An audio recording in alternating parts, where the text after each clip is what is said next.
in recent years, a more sophisticated variation of fake news has emerged, and they're called deepfakes. I tried it out using a software called Deepfakes Lab, and I started with two videos. A clip of Ross from her show Ross Recommends, and the other was a video of myself. The software converted both videos into individual frames, extracted our faces, then figured out the positions of facial features and expressions for every single frame.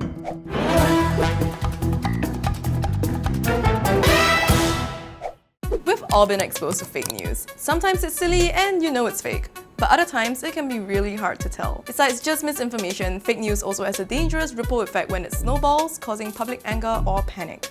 In today's episode, I'm going to be doing a deep dive into the different ways that you can spot the fakes. Through my research, I found some useful tools for spotting fake news that you guys can try out too. Let's start with photos, where you can use Google's reverse image search to find out the source of the photo. Let's try out with this photo that was posted on Facebook on 10 September 2019. It was supposedly taken in Singapore and stirred up the issue of local banks hiring too many foreigners. So all you have to do is drag the photo into Google Images and it will pull up all these search results that are similar. So as you can see, the search result shows different pages where this image has appeared, and the first few links all show that this was fake news, but that's because it's already been exposed. So what I'm gonna do now is I'm gonna go into Tools and search by time. So because this image was posted on Facebook 2019 September, I'm gonna search for when it has appeared before that. So what I want to know is, where has this image appeared before it was posted on Facebook? And ta-da! I see a news article where it talks about how this was actually taken in Mumbai. Moving on to videos. Remember that viral video of a ceiling falling that supposedly happened in Changi Jewel? Well, it actually happened in a mall in Shanghai. I found this tool called Invid, which helps you check on video sources. It's basically a Chrome extension which you can install for free. So basically, you upload a video into Invid, and it pulls screenshots from that video, which you can then easily image search on Google to find out more.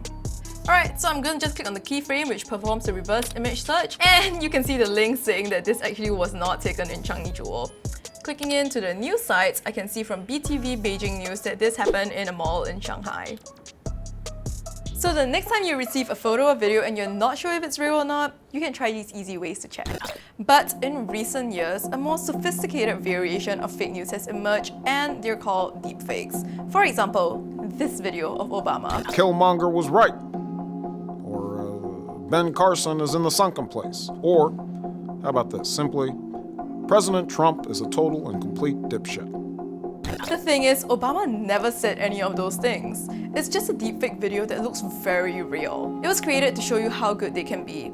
This one was voiced by Jordan Peele, and using AI, the video of Obama was manipulated to look like he really said those things. There's even software that lets you fake someone else's voice. All you need is an audio sample of their voice. Well, to put it bluntly, I've been working, and I've been working a lot. I've been working a lot. I'm sure you've all tried those face swap apps, and that's a very basic example of the technology available out there. You basically put your face on a bunch of videos that they already have in their library, and it's actually really fun. So I'm using this one called Reface, and all I have to do is take a photo of myself. And it's ready. Let's try me as John Wick, because I always wanted to be an action hero. Excellent. It's so natural.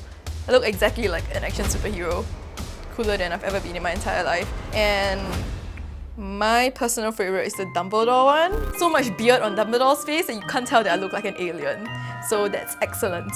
Right, and then there's this video where it's Selena Gomez and Blackpink. So they put my face on every single member of that girl group. And I think that none of them actually look like me. I look like a very baby version of myself. So it's really fun because you can save all of these as GIFs and send it to your friends in WhatsApp chats and things like that. So that's like very harmless and fun. Now, if you want to create a deepfake video with your own footage, you need more sophisticated software. These require much more time, skill, and equipment to do. I tried it out using a software called Deepfakes Lab, and I started with two videos. A clip of Ross from her show Ross Recommends, and the other was a video of myself. The software converted both videos into individual frames, extracted our faces, then figured out the positions of facial features and expressions for every single frame. Next came the AI training part, where it compared both videos to find the best matches and learn our expressions. This process can take hours or even days because you can run it for as long as you like. The longer you run it, the better your deepfake will be. You can stop the process anytime and you just pick it up from where you left off. I only ran it for 20 hours, but most people will let it run for days. After you're done with the AI training, you then merge the AI data back into your original video and you have your final deepfake. At 38, I just feel it's so much more important to live life to the fullest. I have no one to answer to, so why not build a life instead of slogging to build a career? This is a very rough render of my face on the video of Ross and it already took 20 hours. To make it look much better, I would need more time and fine-tuning. However, at the speed at which technology is advancing, it will probably be much easier in the future to create deepfakes. And seeing is definitely not believing anymore. So I decided to track down a digital forensic specialist to find out how the experts spot the fakes. So I'm here with Ali, who is a digital forensic specialist and the founder of Infinity Forensics. So when it comes to fake news, sometimes it's really difficult to tell. Like for a layperson like me, I can't tell off the bat if something like a photo is manufactured or not. So how do you tell? First is experience, obviously, because we have seen plenty of these cases. Of course, they are softwares, they are algorithms, they are scripts which can help you identify certain points, which as a human, you can't do that, obviously. And by using those points and by combination of the experience and tools, then you will be roughly, I'm not saying even 100%, roughly you'll be able to say whether this is a real news or fake news. Can you show me some examples of how you do your analysis? Of course, we are going to use web-based forensic tools, forensically beta. So this is software that's available to everyone and it's free?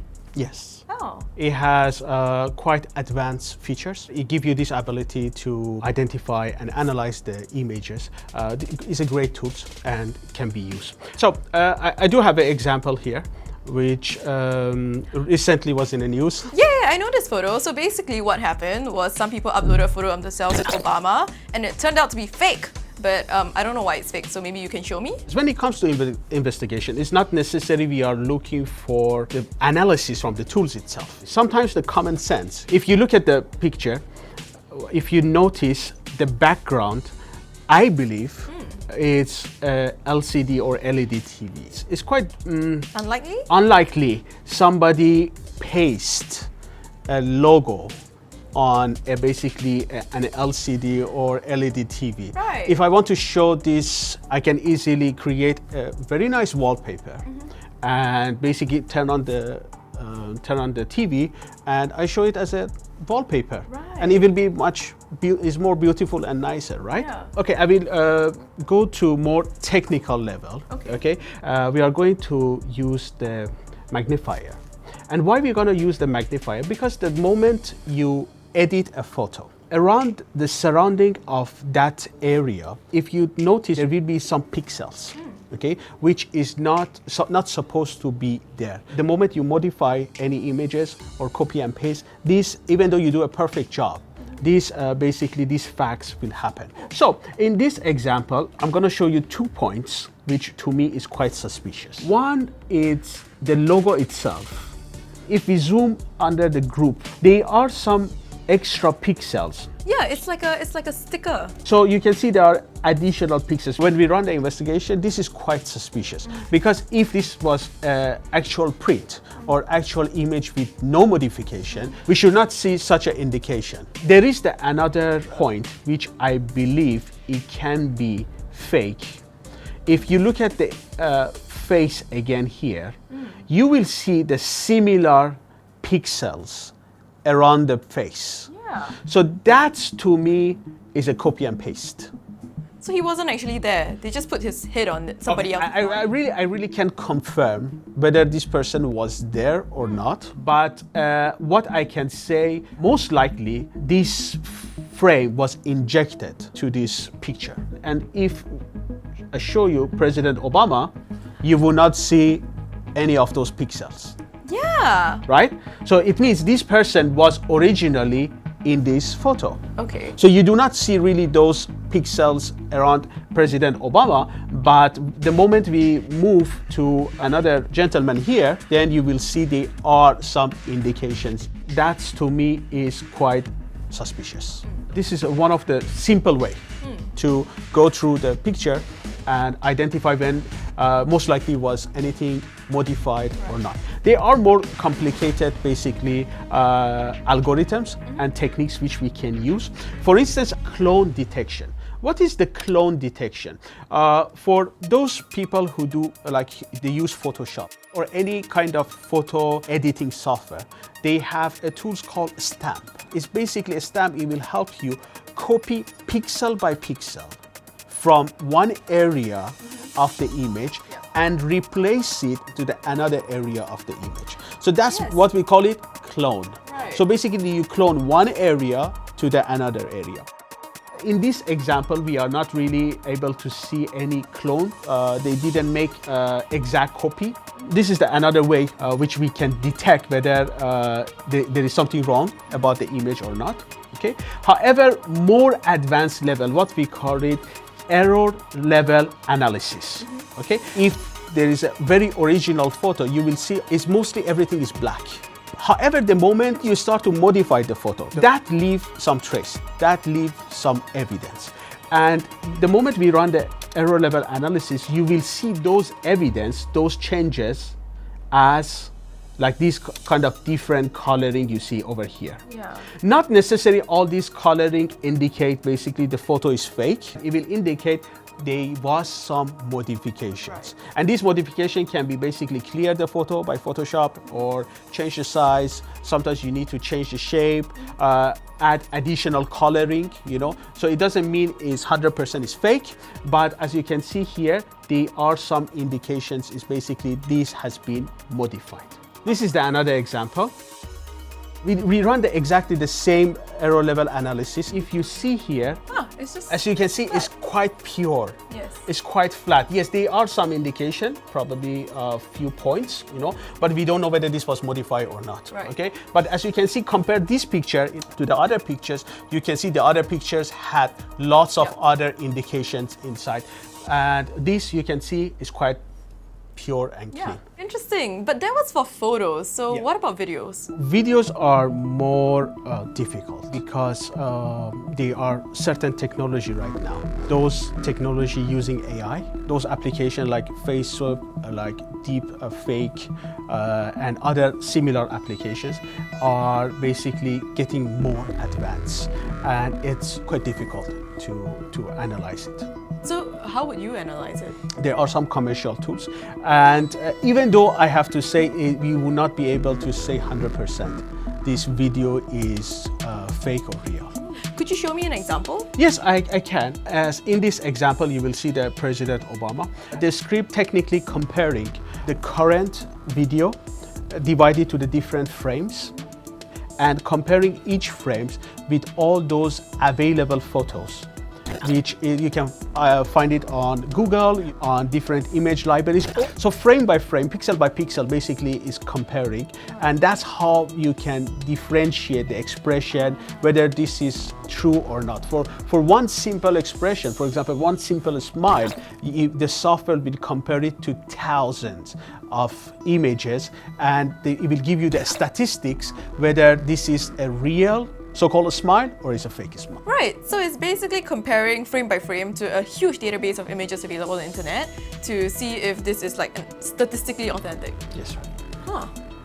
That's what you see. Sometimes it said is fake or real.